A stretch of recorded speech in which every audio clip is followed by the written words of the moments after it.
Welcome to Elevated Voices Podcast, where we value using our voice collectively to explore life challenges, including mental health, addiction, trauma, and ways to heal. With our voice, we empower, encourage, and transform lives. I'm your host, Dysheka Bibbs, a certified trauma-focused therapist, licensed clinical social worker, and licensed certified addiction specialist. As we embark on this journey together, let's elevate our voice to echo the sound for the voiceless.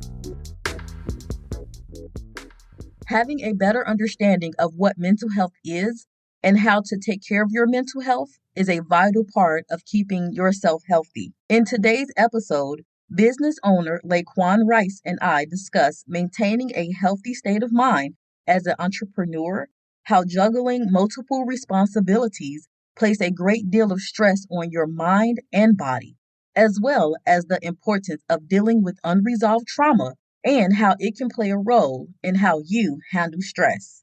Let's jump into the conversation. Thank you so much, Laquan, for being on Elevated Voices Podcast. Dysheka, thank you for having me on. You're welcome. You're welcome. The pleasure is all mine. So I know that my small introduction of your bio doesn't describe half of the skills and knowledge and just experience that you have, why you decided to get into hospitality and, the service industry and then now into real estate. Like any child, you have dreams, you aspire to be something or someone. And I remember I got into high school. I wanted to be an electrical engineer. I thought that was really cool, right? Because I was really good in math. I was good in STEM, all together. But I also understood when I got to high school very quickly that I understood the construct that I was in. And in this construct, some of the tools they perceive to give you necessarily doesn't work out when you get outside of high school into the real world. So when I got off to college, my first job in the hospitality industry was with Red Lobster or Darden Hospitality. And I was a host, because at the time I was 18, you could only be a host at the time. I get bored very quickly.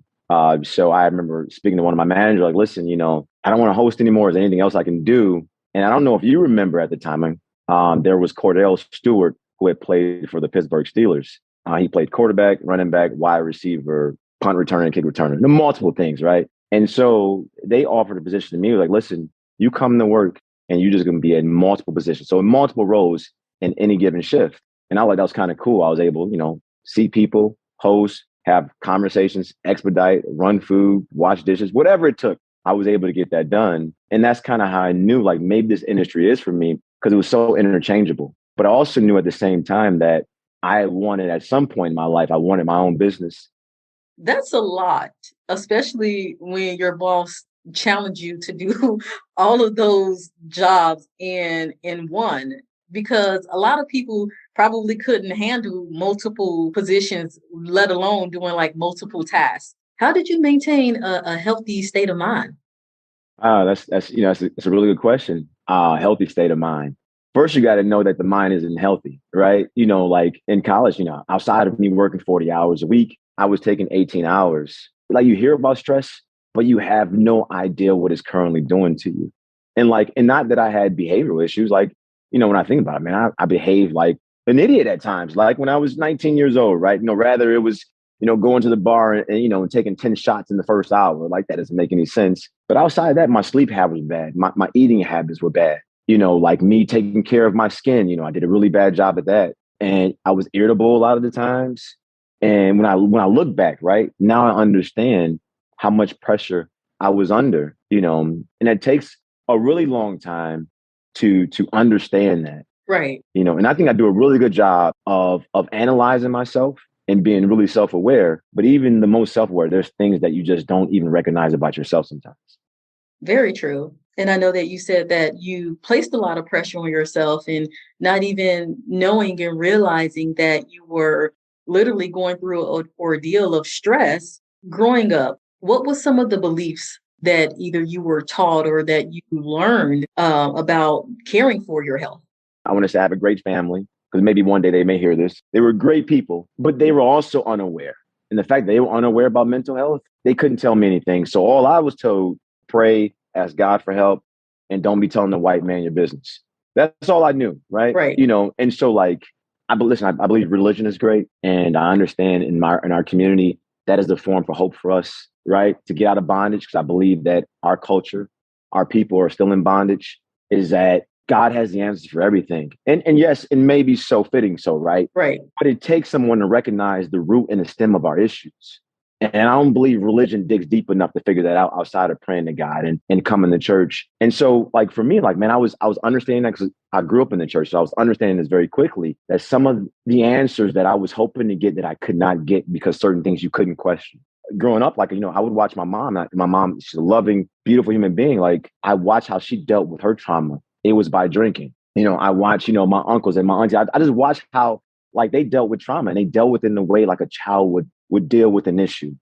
So I didn't know any better. Like there was no guidance on mental health. Like there was nothing really there. The school wasn't there, right? Like my coaches didn't say anything because it seemed like they were all still dealing with their same stuff too, right? The same thing that I was dealing with or my mother was dealing with.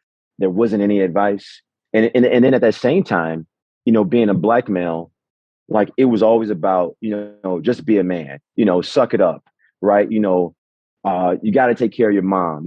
It was like, listen, I'm 13 years old. Like I don't even know the definition of what a man is, and I think the definition of what a man is, it limits us to being a truly, evolved human being. Right. Right. How come we can't be sensitive? Right. Right. How come we can't cry? How come we can't grieve? It was funny. I was having a conversation with a buddy of mine, and I was like, man, like this acronym for thug is like traumatized human being unable to grieve, being, supposed to be, Black and strong. And we don't have the time to grieve. And I remember the first time, like for me, it switched because I remember that my grandparents would tell me when I was a child, I cried all the time. And I'll be honest, since the time I was 14 years old, when I heard about my auntie had contracted HIV, I probably cried one time since, and I'm 40 years old. And I remember the day they came over to my mom's house, they told me to leave the apartment. As a child, like, I'm not gonna leave. I'm just sitting outside the door and listen to what they're saying. And I heard about it, and I cried like a baby. I went back inside the house, I cried like a baby. And I remember, and my uncle, he meant no wrong by saying this. He said, stop all the crying. It's time for you to, be strong and be a man. And from that, like this weird switch just turned on. Like, okay, you're right. And so I learned to suppress a lot of the emotions that I was dealing with all during high school, and even in college. But now it's like, I've done a much better job of understanding my emotions, and I call it emotional dexterity, is that I see the emotion, I feel the emotion, I deal with it, and I move on from it. So loosely, I still listen, I still get the emotion, I still feel it, and I take it on, but then I kind of move on from it, and I understand what the emotion, how it affected me. Right. You have touched on so many different critical points, not knowing, what mental health Right. was back then because you were a child back then. That's different now. Then the whole concept of a man can't show emotions, but then also the other concept of what a man should be and how society defines what a man should be. But it's like, I'm just a child and let someone show me and guide me what a man should be. And then, let me decide for myself. And I think that that's something that we have to work on. That's something that we struggle with, but there's also a lot of room for growth. Right. And so I want the listeners to understand that mental health is different from having a mental health diagnosis or a mental health illness. Mental health is how you feel, what your emotions are, what your behaviors are, and how all three of those things go hand in hand. That is basically what mental health is. Everybody has mental health because we're human. There are certain things in our environment, there are certain things that we are taught that then impedes our mental health, which then later on, it then develop into a mental health illness or a mental health disorder. For example, you highlighted it very well when you said at that point, I heard what they told me, I heard what my uncle told me, and I just suppressed. But that's unhealthy. Right. We have to be able to truly understand the difference between the two. And so I heard you also say that happened back then, but now I am learning what it really means to take care of my mental health. How do you do that? Yeah. First thing I do is when I wake up, I take my water, my lemon, and my pink Himalayan sea salt because I've been dehydrated from the night before sleep. And that kind of just gets me loose in the morning. It kind of wakes me up. I don't drink coffee, so that's my pick me up from there. But I do really focus and to explain, like I do a really good job of juggling. And I pride myself on that. But it exhausts me too, because I have a family, I have multiple businesses. And within that, I'm relied on quite a bit. I'm the breadwinner of the house. I've been fortunate enough to have a wife that is home with our children, which is a great thing.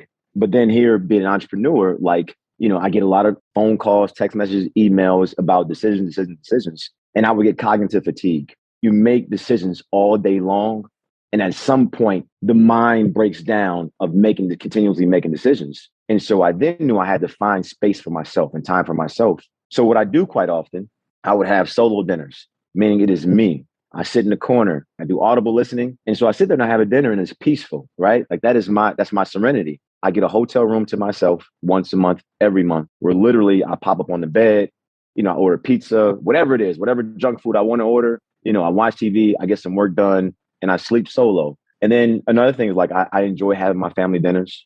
I do. I think it's great because we sit at the table, we talk, amongst each other about how our day, how our week was, and so forth. And I'm also doing a much better job of saying no, and then meaning no to functions, rather is hanging out with the fellas, going to dinner with somebody, or whatever it may be. Even tell my wife no sometimes, but she rarely hears no, but I do tell her no every blue moon. And then, I work out. I work out 4 to 5 days a week, and that in itself is serenity to me. Like those things is what I take on in terms of keeping myself balanced. Right, definitely. Well, first and foremost, I want to say thank you so much for explaining what emotional fatigue is. It happens, and it happens to the best of us because we go,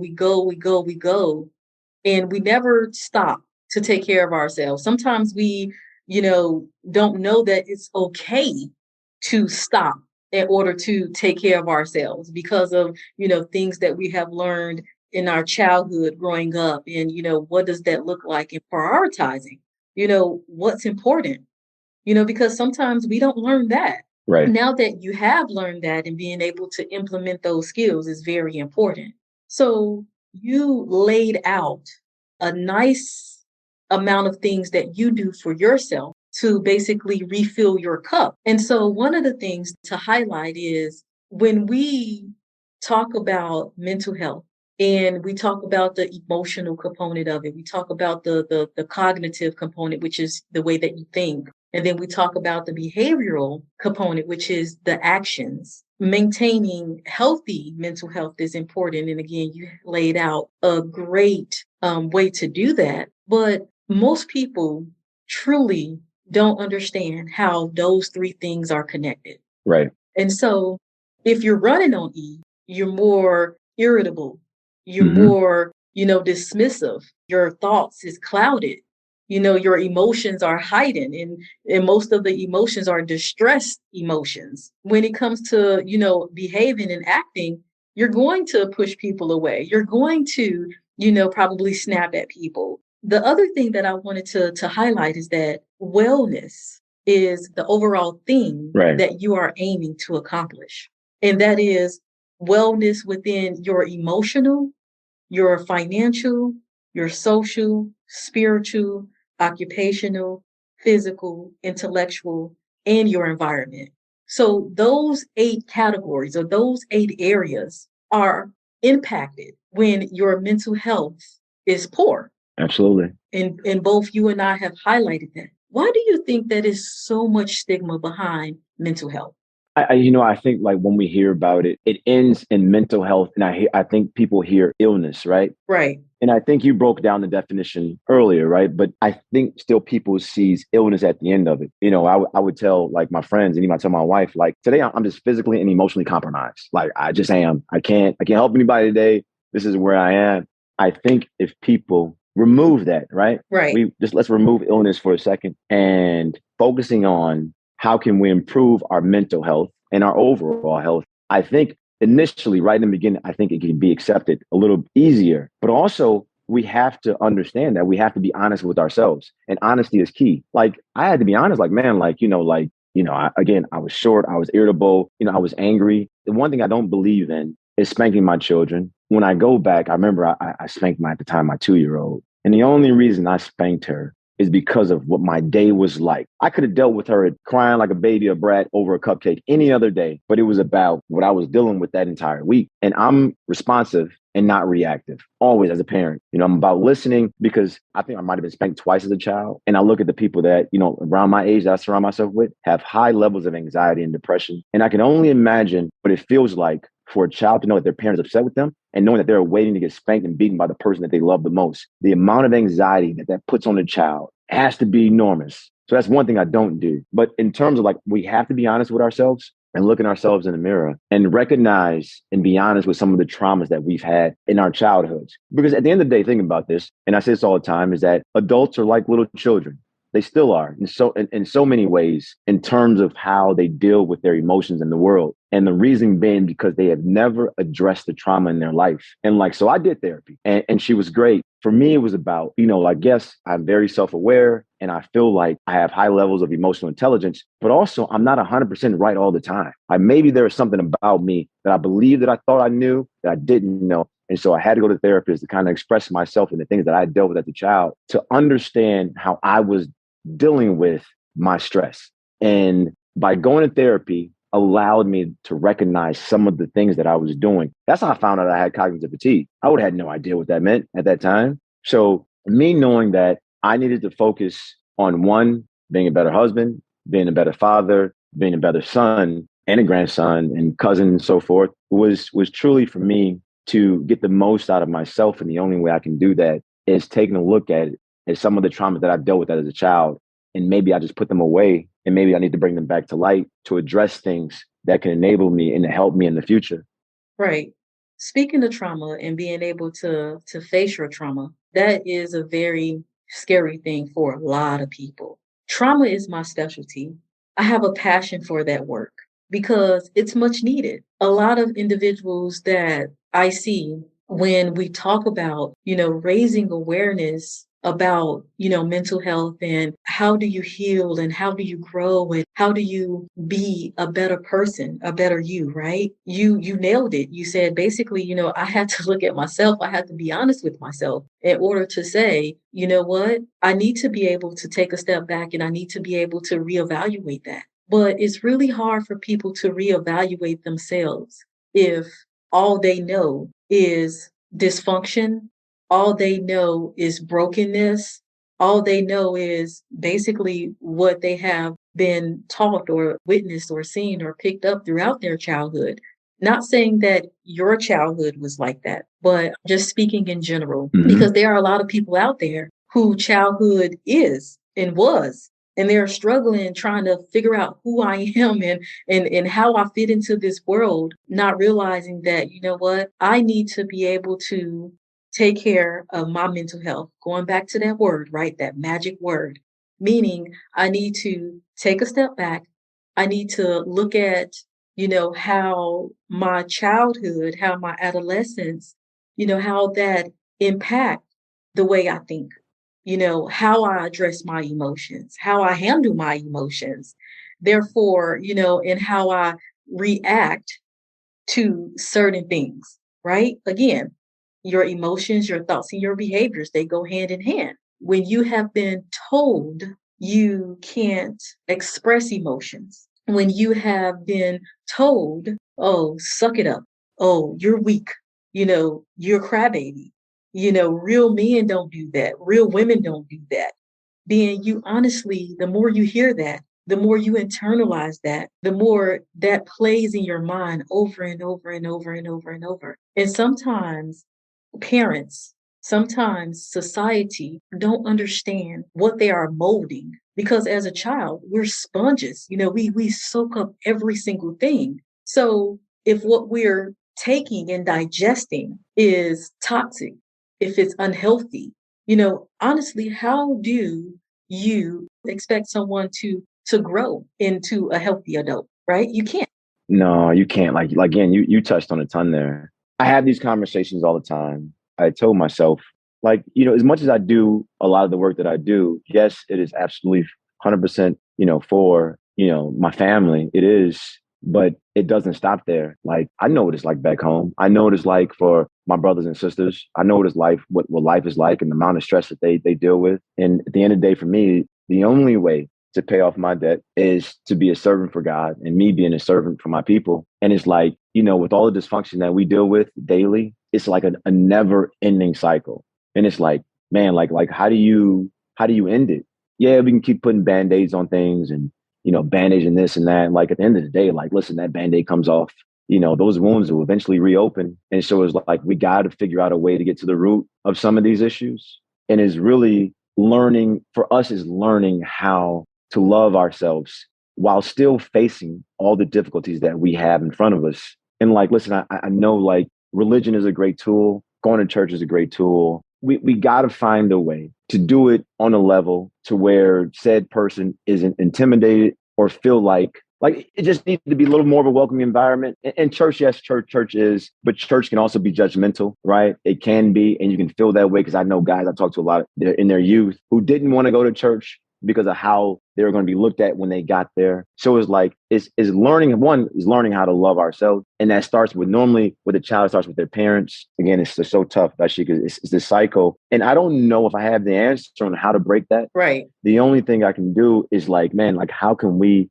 put our children in better situations to better handle the stress that life brings at them, but also to be stable enough to deal with that, right? Right. And that comes with that comes with, financial help, emotional help, spiritual help, and everything that you had talked about before, all those 8 points that you had hit on before. In my mind, we need to create these facilities for our youth as a second form of education, right? School is good, right? I don't call it great, but school is good. But there's so many other facets in life that will help us and catapult us in terms of education until we reach that pinnacle, right? And I don't know when that is. I don't know how soon that takes, but it darn sure starts in the home. Right. Right. And I know how like inflation has gone crazy and both parents need to work. Like I would tell people nowadays, like, make sure you're financially and emotionally stable enough before you even bring a child in this world. Right. Right. Like, and I don't know what that looks like. It seems like every system is against us. Right. I see guys who are locked up for child support, over the craziest dollar amount, rather it's $47 to, $20,000. And like, there's no lobbyist out right now that is trying to help change those laws in the child support system, let alone it's like in the world that we live in, I feel like we're still in last place, even though I know we could be in first place. And it's not a one shop stop answer for you, right? I just know there's a lot of things that we have to work on, and it starts in the home and it starts in the environment, but it also starts with people like loving us as we are humans and not looked at in the way that the media portrays our culture to look like, right? You're absolutely right. And I think that it does start in the home. And for all of our listeners out there, how do we break generational curses, guys? Start in the home. Start being a better parent than your parent or your guardian or whatever environment that you grew up in.